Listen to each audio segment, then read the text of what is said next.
Let's talk to Mark, who's calling in from North Carolina. Mark, you're live on Truth Wanted. What's up? Hey, what's going on, man? How you guys doing? Doing good, man. Good, actually. Cool. What's up? Right on. Well, you know, just a little insight on who you're speaking to. My wife was listening to you, and she is more atheist than me. Okay. Per se. And so my point is, I've come from a very strong Christian background. Okay. Right? Understandable. And so did we. I've come to we did too. Yeah. Nice. I appreciate that, for real. Right? I've come to a point in my life where I believe that more so everything is pretty much about control, group thought, and everything else. Right? You can get that relation, correct? To a degree. In the group thought. To a degree, I can understand that. Category, right? I think that's been true for like a lot of human existence. I just think people are better at it now. In a lot of ways, it's now that we have access to things like search algorithms and stuff like that, it is much easier to categorize people into boxes of like, you believe X, Y, and Z, so you might buy product Y, Z, and X. Yeah, exactly. Correct. Very good. So yes, we're on the same page there. So I guess what I'm trying to determine, right, is I see Christianity. I see, forget Christianity. Let's just say religion, right? Religion, broader scale, and then atheism. I understand what atheists believe to some extent, right? But the fact that what is it? Put yourself in what category. But what do you think we believe? Well, I know what you don't believe, which is why I'm calling. I want to know what you do believe. Okay. Understandable. Right? I know you don't believe in Christianity and the you know, it from what I've listened to, the majority, you know, the basis of your argument, so to speak, right, is ultimately can be put towards religion or anti-religion. So I'd really like to know what an atheist does believe. Okay, it depends. You go first. Yeah, you go first on this. So it depends individual to individual. If you've got a very colloquial atheist, their version of atheist is going to be, well, I just simply don't believe in any gods. That's what atheism is colloquially. If we were to delve into the more philosophical positions, there's what's called a local atheist. There's a grouping of religious beliefs or gods that they actively reject, as opposed to just not believing in them. Or you can go a step further. There's a global atheist, where any positions where a god is concerned, including ones they have not yet encountered, are automatically rejected. Not merely not believed, but rejected. There are variants on this. So you're anti-God. So you're anti-God on all the levels you just explained. Not necessarily. Not necessarily. Okay, so if you merely lack a belief in a deity, you're not anti that deity, because there's not a point in time where you've come to the conclusion that, okay, you hate this thing or you're actively against it. If somebody has I'll give an example. If somebody's a local atheist and their local atheism against, say, the Christian God is based on the moral argument against God or the problem of evil, then that person could accurately be described as anti-God, at the very least in the demonstration of that argument. But it doesn't necessarily mean the person is anti-God, because there could always be, just as a hypothetical, there could always be that world where there's a misunderstanding between them and, should that deity exist, and then that person's not anti-God, they're anti-straw man. Could I sum it up and say you're anti-control? I can be okay with that one. Yeah, in many cases.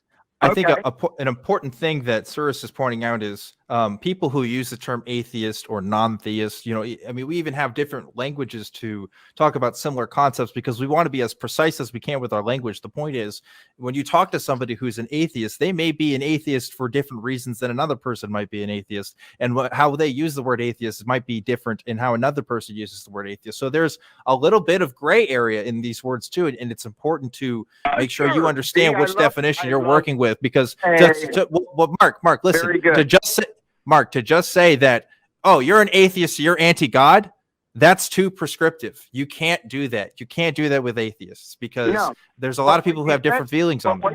What you said was there's a lot of gray.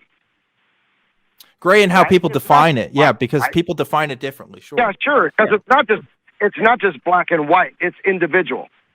Yeah, sure. Like just like being a Christian, that can mean a million different things, because there's so many. There's probably more definitions of Christianity than atheism, I would argue, but that's a whole other thing. Academically, at least, that's true. Yeah, sure. So sure, mm-hmm. Absolutely. But at the end of the day, there's the gray area, the unknown, the gray area that's left to the individual.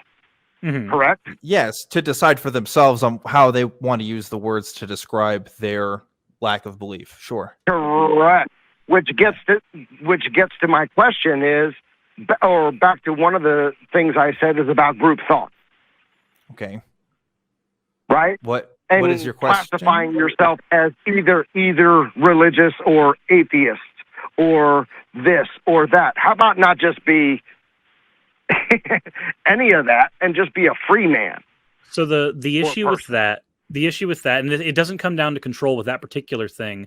The thing is, with we as human beings, we crave shorthands. There are shorthand descriptors of ourselves that we grasp to. It's part of standard human communication. So, for instance, there are several identities that I might use to identify myself. Like an anime cat girl.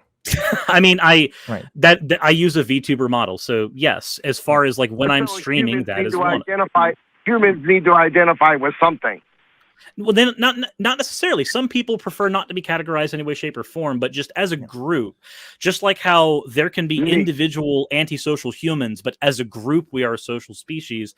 As a group, we are uniquely lazy in our methods of categorization. We look for shorthand, what they're called in psychology, they're called schemas, groupings of attributes that we can put under labels. So if I say I'm a gamer, there's a grouping of attributes you have under that label that may not be accurate. When you think gamer, you might think somebody who enjoys Call of Duty, and I personally don't, but it gives you a shorthand to communicate roughly what I'm trying to communicate. So when I say atheist, you've got a schema of roughly what I might be. And when we sit down and have a conversation, then we can get down to specifics. Yeah, it just becomes an identifier. There it is. Okay.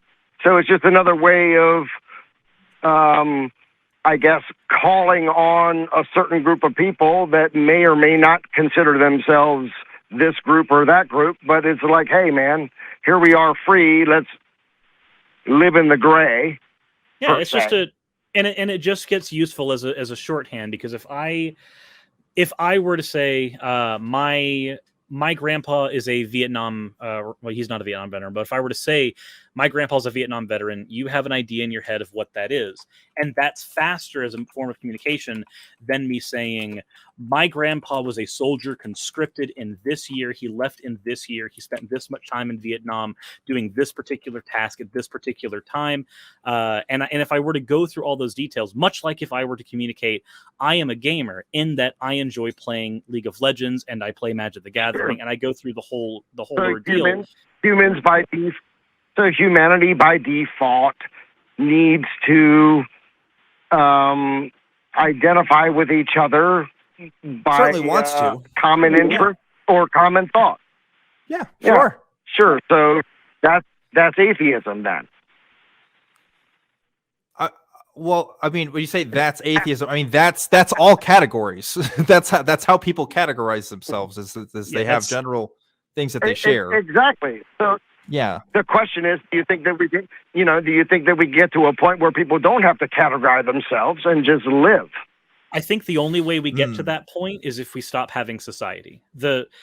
By having a group of people, we are naturally inclined to grasp for those shorthands because before we had mass advertising campaigns, we had ideas behind these shorthands. For us to have this idea that everybody is a perfect individual, which we know to be true, nobody is identical to another person. This is something that we already get. But for us to communicate without having any of these shorthands, we have to remove all forms of prejudice, which is not something we can really do. We can work on it individually with ourselves, but as a society, not really. Yeah. We're programmed otherwise.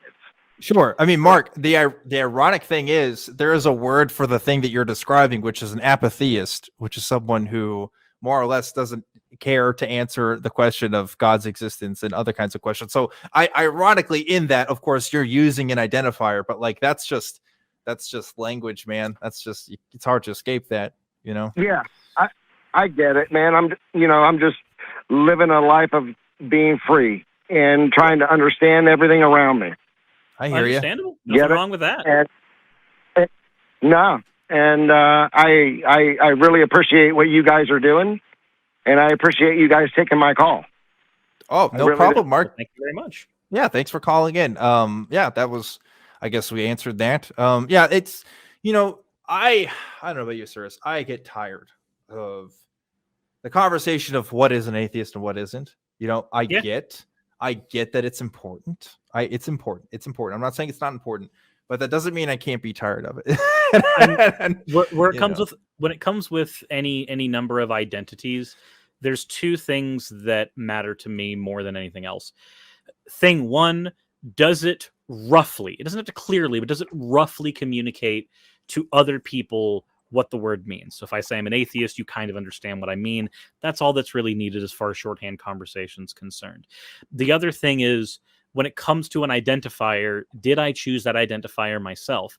For instance, I am an atheist, but philosophically, if I were to go down that tree, I land more in the camp of agnosticism. But colloquially, 110%, it is atheism. What we understand, like lack of belief atheism to be, that is where I am. And when I say atheist, that's fairly clearly communicated. And I'm perfectly fine accepting that label. See, and I don't want to spend too much more time with this topic, but like I am actually more so I realized when I was a Christian, I had a totally different idea of what atheist meant. I believe the definition I used was like someone that like only believes in science or something, right? And I realized that was because of my Christian upbringing, right? Because I had pastors telling me the definition of atheist and not they atheist. Believe science is their God. That exactly. Whole thing. And I wonder, Suris, if that's a hindrance for us as a movement, because we've been having people define us for so long. And I say us in the collective sense, right? Like us as in people who use that label for themselves in some way or another, that it almost is a hindrance for us to make progress with people because people already have preconceived ideas of what that is. I had to deconstruct the definition of atheism for myself, for sure. So I think that it's actually a little... I think the more destructive issue is not that other people have defined it in such various ways, because that's just demonization of groups. That's just a thing that happens with all groupings, no matter what. There are people who grow up in other religious societies who have demonization. Where Christians are concerned, Christians have demonization. Where Muslims are concerned, I think that the larger issue is people not understanding that atheism does not necessarily denote any particular beliefs when it comes to humanitarianism, when it comes to things like that. I think if people understand that, and if we can communicate that atheists are as unique as the individual personalities who hold the position, I think that's probably more important than whichever dumb ways a bunch of evangelical pastors have tried to define atheism for their particular flock. Good insight there. Yeah, I think I agree with you.